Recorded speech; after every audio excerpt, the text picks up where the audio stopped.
இன்னைக்கு வந்து ஒரு முக்கியமான ஒரு பேஷண்ட்டோடைய சக்ஸஸ் ஸ்டோரியை பகிர்ந்துக்கிறதுக்கு தான் இந்த ஒரு அழைப்பு கொடுத்துருந்தோம். அதாவது ஒரு அந்தமான்லேருந்து ஒரு 51 வயசு மிக்கத்தக்க ஒரு லேடி, அவங்களுக்கு வந்து ஒரு யூட்ரஸ் ப்ராப்ளம்னால யூட்ரஸ் சர்ஜரி பண்ணியிருக்காங்க. அங்கே பண்ணி முடிச்சு நல்லா ரெக்கவர் ஆகிட்டு இருக்கும்போது அடுத்த நாள் திடீர்னு மயக்கமாகி கோமா ஸ்டேஜுக்கு மாதிரி போக வேண்டிய சூழ்நிலை அவங்களுக்கு. ஏன் இந்த மாதிரி யூட்ரஸில் ஆப்ரேஷன் பண்ணி கோமா ஸ்டேஜ் போகும்போது அங்கே ஸ்கேன் பண்ணி பார்த்துக்கும் போது தான் தலையில் வந்து ஒரு பெரிய கட்டி 8 சென்டிமீட்டர் அளவுக்கு ஒரு கட்டி இருந்தது தெரிய வந்திருக்கு. அது மூளைக்கு அடியில் ஸ்கல் பேஸ் டியூமர் அப்படின்னு சொல்லுவோம். அந்த கட்டி என்ன ஆயிருக்குன்னா, அந்த கட்டி சைலண்டாக இருந்திருக்கு. அவங்களுக்கு வேறு சிம்டம்ஸ் எதுவுமே அவங்களுக்கு முன்னாடி கொடுக்கல. ஸ்பைனல் அனஸ்தீசியா கொடுக்கும்போது அந்த ஸ்பைனல் அனஸ்தீசியா கொடுத்து அந்த ஸ்பைனல் நீர் கொஞ்சம் ஒரு 2-3 நாளைக்கு வெளியேறும். அந்த மாதிரி வெளியேறும்போது தலையில் கட்டி ஏதாவது பெருசாக இருந்ததுன்னா திடீர்னு அந்த ப்ரெஷர் ஜாஸ்தியாகி கோமா ஸ்டேஜுக்கு போகிறதுக்கு வாய்ப்பு இருக்குது. அந்த மாதிரி தான் இவங்களுக்கு ஆயிருக்கு. ஸோ அதனால உடனே எங்களை காண்டாக்ட் பண்ணாங்க, என்ன பண்ணணும்னு கேட்டு.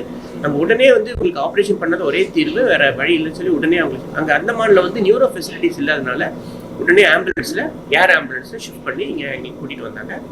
இங்கே மயக்க நிலையில் தான் இருந்தாங்க. வந்து நாங்கள் உடனே பார்த்து எம்ஆர்ஐ ஸ்கேன் பண்ணி அந்த எந்த கட்டி எந்த லொக்கேஷனில் இருக்குது, அதை சுற்றி உள்ள நரம்புகள் என்னென்ன இருக்குது, எப்படி இதை பாதுகாப்பாக எடுக்கலான்னு ரொம்ப டைம் கொடுக்கல எங்களுக்கு. ஏன்னா பேஷண்ட்டோட கண்டிஷன் அந்த மாதிரி.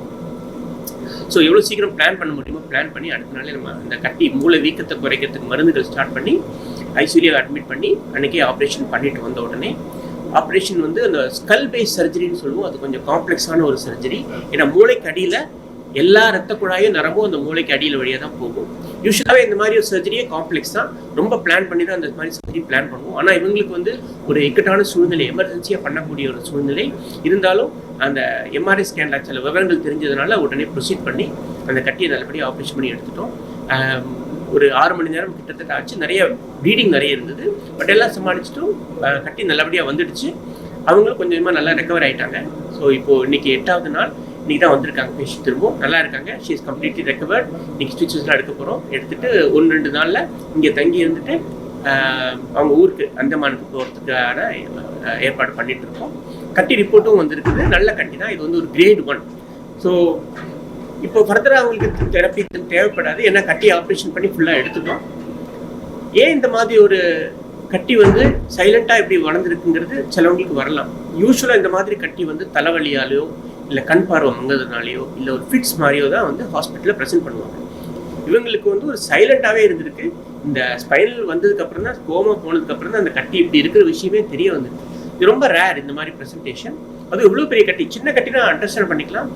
8 சென்டிமீட்டர் கட்டி வந்து பிரெயினில் சைலண்ட்டாகவே இருந்திருக்கு. அதனால தான் மேபி அவங்களுக்கு ரிட்ரோஸ்பெக்டிவ் அப்போ தலைவலிக்குதுன்னு சொல்லியிருக்காங்க. பட் யூஸ்வலாகவே யாரும் அதை பெருசாக எடுத்துக்க மாட்டாங்க, தலைவலி தானே சொல்லிட்டு.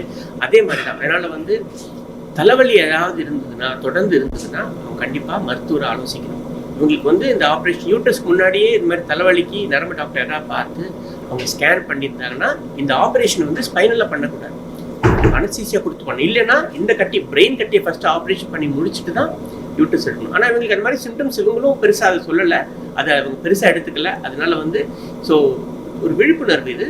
ஏன்னா இந்த மாதிரி பெரிய கட்டி இருக்கும்போது நம்ம அதை ஸ்கேன் பண்ணாமல் வேறதுக்காக ஸ்பைனல் கொடுத்துட்டோம், அவங்க அன்கான்ஷியஸாக போய் கோமா ஸ்டேஜ். இவங்க லக்கிலி உயிர் படைச்சிட்டாங்க. She is completely normal. It's second life for her.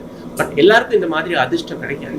நிறைய நேரங்களில் அதுவும் ஒரு தீவில் இருக்காங்க அவங்க, அந்த மாதிரி தீவில் ஃபெசிலிட்டிஸ் இல்லாத இடத்துல இந்த மாதிரி ஆயிடுச்சுன்னா நிறைய பேர் வந்து உயிருக்கே ஆபத்து. ஸோ ஜஸ்ட் ஒரு 6 ஹவர்ஸ் கழிச்சோ, ஒரு 12 ஹவர்ஸ் கழிச்சோ வந்திருந்தா கூட லைஃப் த்ரெட்டன். இந்த மாதிரி அவங்க டிஸ்சார்ஜ் பண்ணி நார்மலாக வீட்டுக்கு போகக்கூடிய சூழ்நிலை வந்திருக்காங்க. ஸோ அதனால் வந்து டைம் எதிர்த்து இந்த மாதிரி ஒரு எமர்ஜென்சி சுச்சுவேஷனில் எவ்வளோ சீக்கிரமாக நம்ம ஆக்ட் பண்ணி அந்த டியூமர் எடுத்து அந்த ப்ரெஷரை குறைக்கிறோமோ இந்த அவுட்கம் ரெக்கவரி வந்து ரொம்ப நல்லா இருக்கும். ஸோ அதுக்கான விழிப்புணர்வு.